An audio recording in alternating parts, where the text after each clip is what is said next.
अमेरिकी सदर जो बाइडन ने सरकारी टीवी पर आकर ऐलान किया है कि अलकायदा के सरबराह ऐमन अल ज़वाहिरी काबुल में एक ड्रोन हमले में मारे गए हैं। अगरचे सब लोग ये बात जानते हैं कि ऐमन अल ज़वाहिरी का अब सिर्फ नाम रह चुका था और अलकायदा से उनका ताल्लुक सिर्फ एक ऐसा ही था जैसा कि एक किसी शख्स को एजाजी तौर पर एक ओहदा दे दिया जाता है, क्योंकि अलकायदा पूरी दुनिया में फैल चुकी थी। हर इलाके में इसका एक अपना सरबराह जो कि मुकम्मल तौर पर फ़आल और इंडिपेंडेंट था। इसके मुकाबले में ऐमन अल ज़वाहिरी कुछ साल बाद एक ऑडियो या वीडियो पैगाम रिलीज कर दिया करते थे, जिसका मकसद सिर्फ ये बताना होता था कि अलकायदा अभी भी पूरी दुनिया में एक ही कमान के अंडर काम कर रही है।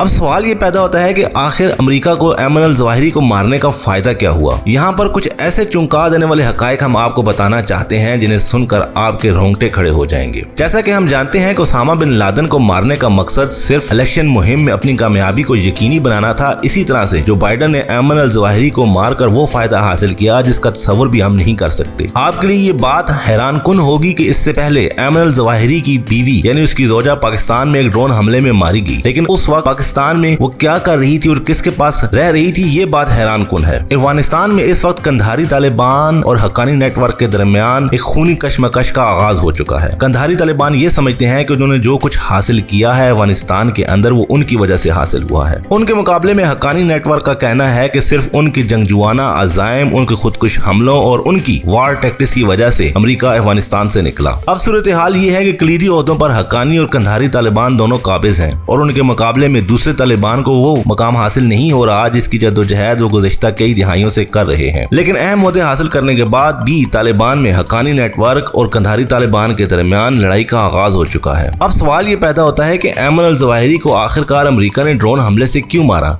और इस दफा जिस ड्रोन हमले से मारा गया वो मिसाइल भी कुछ दूसरी किस्म का था। सबसे अहम बात तो हम आपको ये बताते चलें कि काबुल शहर के इलाके शेरपुर में जिस जगह पर ऐमन अल ज़वाहिरी ने रिहाइश रखी हुई थी वो अनस हक्कानी के करीबी रिश्तेदार का था। यानी इससे पहले ऐमन अल ज़वाहिरी अलकायदा के लीडर की बीवी पाकिस्तान में हक्कानी नेटवर्क के करीबी अजीज के घर मारी गई और इस दफा अलकायदा का लीडर ऐमन अल ज़वाहिरी हक्कानी नेटवर्क के इलाके में उनके करीबी अजीज के पास रहते हुए मारा गया। यहाँ पर दो सवाल पैदा होते हैं। एक बात तो यहाँ से ये साबित हो चुकी है कि हक्कानी नेटवर्क मुकम्मल तौर पर अलकायदा को सपोर्ट कर रहा है और जिस तरह से अलकायदा ने अफगानिस्तान के अंदर ऐमन अल ज़वाहिरी के अलावा अलग रहकर अपनी पहचान बनाई और तालिबान का साथ दिया, यहाँ से साबित होता है कि हक्कानी नेटवर्क और अलकायदा का आपस में गठजोड़ है। यहाँ से ये बात भी वाज़ेह होती है कि कंधारी तालिबान का ये दावा कि अफगानिस्तान की फतह में उनका किरदार अहम है और वो अकेले ही इसके सुर्खेल हैं, ये भी बात यहाँ साबित होती है कि वो सच कह रहे हैं। दूसरी अहम बात आपको ये बताते चलें कि इस दफा अमेरिका ने जो मिसाइल ड्रोन हमले में इस्तेमाल किया वो हेल फायर यानी उस मिसाइल से कतई तौर पर मुख्तलिफ था। हेल फायर मिसाइल जो कि ड्रोन हमले में इस्तेमाल किया जाता है वो इतनी शिद्दत का होता है कि इर्द गिर्द के 100 मीटर के इलाके के अंदर वो किसी चीज का नामो निशान नहीं छोड़ता। मगर इस दफा कहा जा रहा है कि ऐमन अल ज़वाहिरी अपने घर की बालकनी में खड़े हुए थे कि उन्हें ड्रोन से निशाना बनाया गया और इस दफा जो मिसाइल ड्रोन में इस्तेमाल किया गया उसके अंदर तेज धार ब्लेड लगे हुए थे। यही वजह है कि वो घर जिसमें ऐमन अल ज़वाहिरी ने रिहाइश रखी हुई थी वो ना तो तबाह हुआ और ना ही उस घर में रहने वाले मकीनों को कोई नुकसान पहुंचा। इससे पहले हम देखते आए हैं कि जब कभी भी ड्रोन हमला किया गया तो हमेशा से ऐसे होता था उसकी जद में आकर आम शहरी मासूम अफराद और उस शख्सियत जिसको टारगेट किया जाता था उसके अहलो अयाल भी मारे जाते थे। तीसरी सबसे अहम बात जो यहाँ पर बयान की जाती है कि ड्रोन हमलों के लिए ये जरूरी है कि पहले उस मकाम या उस जगह पर जाकर वो चिप रखी जाए ताकि मिसाइल सीधा डायरेक्ट उस जगह पर आकर लगे। और जाहिर है अगर CIA की काबुल के अंदर असर रसूख नहीं है, उसका नेटवर्क नहीं है, तो ऐसा मुमकिन नहीं था कि ऐमन अल ज़वाहिरी का पता लगाया जाता और उनको हलाक किया जाता। ऐमन अल ज़वाहिरी की हलाकत के बाद तालिबान ने सर्च ऑपरेशन शुरू कर दिया है और उस बात की तफ्तीश का आगाज कर दिया है कि आखिर ऐसे कौन से लोग हैं जिन्होंने इतने हाई वैल्यू टारगेट की इत्तला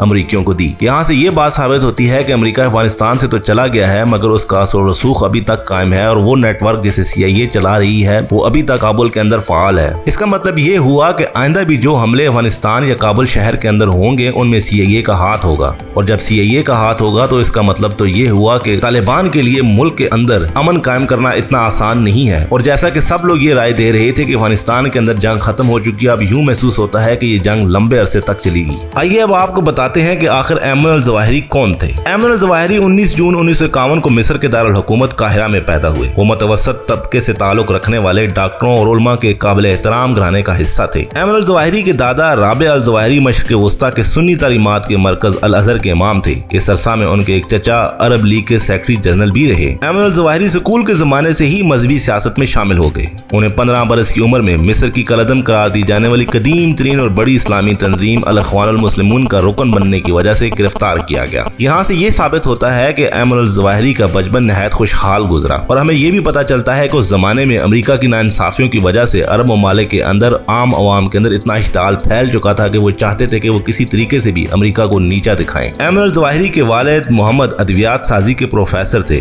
وہ 1995 میں فوت ہوئے۔ ایمن الظواہری پیشے کے لحاظ سے آنکھوں کے سرجن تھے اور انہوں نے مصر میں عسکریت پسند گروہ اسلامک جہاد کی بنیاد رکھنے میں مدد کی۔ ایمن الظواہری القاعدہ کے سابق سربراہ اسامہ بن لادن کا نائب اور القاعدہ تنظیم کے مرکزی منصوبہ ساز سمجھے جاتے تھے۔ بعض ماہرین کا کہنا ہے کہ امریکہ میں 9/11 کے دہشت گرد حملے انہی کے منصوبے کے تحت کیے گئے۔ الظواہری امریکہ کی جانب سے دنیا کے مطلوب ترین افراد کی فہرست میں اسامہ کے بعد دوسرے نمبر پر تھے۔ آپ کے سر کی قیمت 2.5 کروڑ امریکی ڈالر لگائی گئی تھی۔ الظواہری کو 13 جون 2006 کو پاکستانی سرحد کے قریب افغانستان کی حدود میں امریکی میزائل حملے کا نشانہ بنایا گیا۔ اس حملے میں القاعدہ کے 4 ارکان ہلاک ہوئے، تاہم الظواہری بچ گئے۔ حملے کے 3 ہفتے بعد آپ نے ایک ویڈیو کے ذریعے امریکی صدر جارج ڈبلیو بش کو خبردار کرتے ہوئے کہا، نہ تو وہ اور نہ ہی کورائرز پر موجود کوئی اور طاقت انہیں جان سے مار سکتی ہے۔ 8 جون 2011 کو اپنی ویب سائٹ پر جاری ایک پیغام میں الظواہری نے کہا کہ اسامہ بن لادن مرنے کے بعد بھی امریکہ کو خوفزدہ کرتے رہیں گے۔ اسامہ بن لادن کی ہلاکت کے بعد القاعدہ کی جنرل کمانڈ کی طرف سے جاری ہوئے ایک بیان کے مطابق اسامہ بن لادن کے نائب ایمن الظواہری کو تنظیم کا نیا سربراہ مقرر کیا گیا ہے۔ اب آپ کو بتاتے ہیں کہ ایمن الظواہری اپنی جوانی میں کیسے تھے۔ ایمن الظواہری نے پہلے تو خاندانی روایت کے مطابق قاہرہ میں ہی ایک طبی کلینک کھولا، لیکن جلد وہ ایک قدامت پرست اسلامی گروپ کی جانب متوجہ ہو گئے۔ یہ گروپ مصر کی حکومت کا خاتمہ چاہتا تھا۔ سن 1973 میں اسلامک جہاد کے قیام کے بعد وہ اس میں شامل ہو گئے اور سن 1981 میں مصری صدر انور سادات کے فوجی پریڈ کے دوران قتل کے بعد ایمن الظواہری سمیت تنظیم کے سینکڑوں مشتبہ افراد کو حراست میں لیا گیا۔ صدر سادات کے اسرائیل کے ساتھ امن معاہدہ کرنے اور سینکڑوں ناقدین کو سیکورٹی کریک ڈاؤن میں حراست کے بعد اسلامی کارکن کافی ناراض تھے۔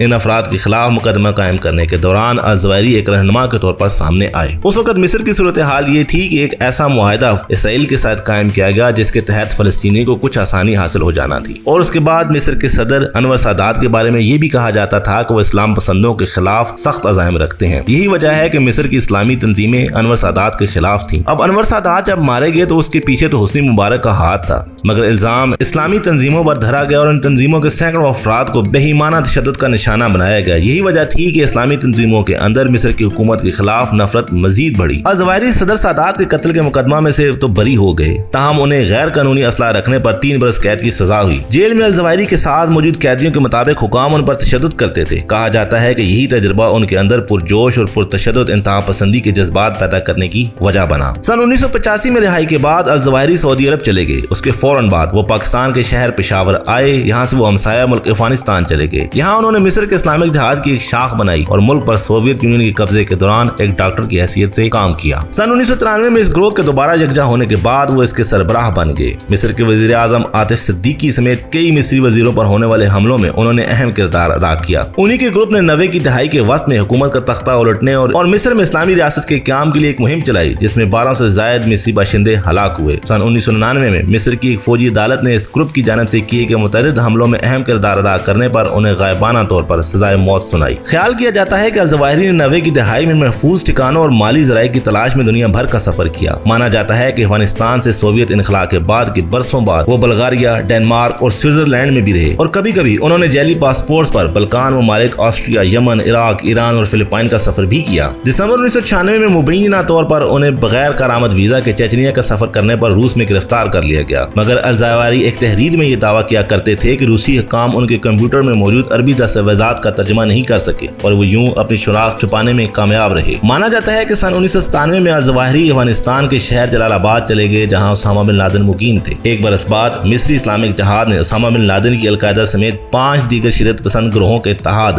ورلڈ اسلامک فرنٹ میں شمولیت اختیار کر لی، جس کا مقصد یہودیوں اور صلیبیوں کے خلاف جنگ کرنا تھا۔ اس محاذ کا پہلا اعلان ایک فتوے کی صورت میں سامنے آیا، جس میں امریکی شہریوں کے قتل کو مباح قرار دیا گیا تھا۔ 6 ماہ بعد کینیا اور تنزانیہ میں امریکی سفارت خانوں پر بیک وقت حملوں میں 223 افراد ہلاک ہوئے۔ الظواہری ان لوگوں میں سے تھے جن کی ٹیلی فونک گفتگو سے یہ ثبوت ملا کہ इस हमले के पीछे अलकायदा और ओसामा बिन लादेन थे। 2 हफ्तों के बाद अमेरिका ने अफगानिस्तान में इस ग्रोह के तरबीती मराकज पर हमले किए। अगले रोज अल जवाहिरी ने एक पाकिस्तानी सहाफी को फोन किया और कहा, अमेरिका को बता दें कि उसकी बमबारी, उसकी धमकियों, उसकी जारहियत से हम खौफजदा नहीं होंगे। अभी तो ये जंग शुरू हुई है। अब अयमन अल जवाहिरी तो मारे गए हैं, मगर ये कहा जा रहा है कि अयमन अल जवाहिरी को जो अलकायदा ओसामा बिन लादेन के बाद मिली थी वो कमजोर थी, मगर जो अलकायदा अब उनके जानशीन को मिलेगी वो इससे कई गुना बेहतर और ताकतवर है। उसकी वजह यह बताई जा रही है कि अफगानिस्तान के अंदर अलकायदा को मुकम्मल सपोर्ट हक्कानियों की हासिल है और कोई लोग ये समझते हैं कि हक्कानी अलकायदा को खत्म करने में अहम किरदार अदा कर रहे हैं। अगर ऐसी भी सूरत हाल बनती है तो उसके मुकाबले में कंधारी तालिबान हमेशा अलकायदा का साथ देंगे, क्योंकि मौला याकूब जो कि मौला उमर के बेटे हैं वो इस वक्त अफगानिस्तान के एक अहम ओहदे पर फाइज हैं और मौला याकूब ने और मौला उमर ने अफगानिस्तान को जंग में धकेल दिया, मगर ओसामा बिन लादेन को अमरीकियों के हवाले नहीं किया। दूसरी तरफ अफ्रीका, इराक, मिस्र, लिबिया, शाम, लबनान और अफगानिस्तान, पाकिस्तान और बांग्लादेश समेत कई ममालिक में अलकायदा इस वक्त मौसर और फाल हो चुकी है। अगर इन इलाकों के अंदर इनके अपने अपने अमीर हैं, मगर नया जानशीन हो सकता है कि इनको मजीद इकट्ठा कर ले और मजीद ताकतवर बना दे। उसके बाद पहले वाली ही अलकायदा मजीद शिद्दत के साथ उभरेगी और अमरीका का वो ख्वाब कि मुसलमानों के अंदर दहशतगर्दी को मजीद बढ़ाया जाए वो मुकम्मल होता दिखाई दे रहा है।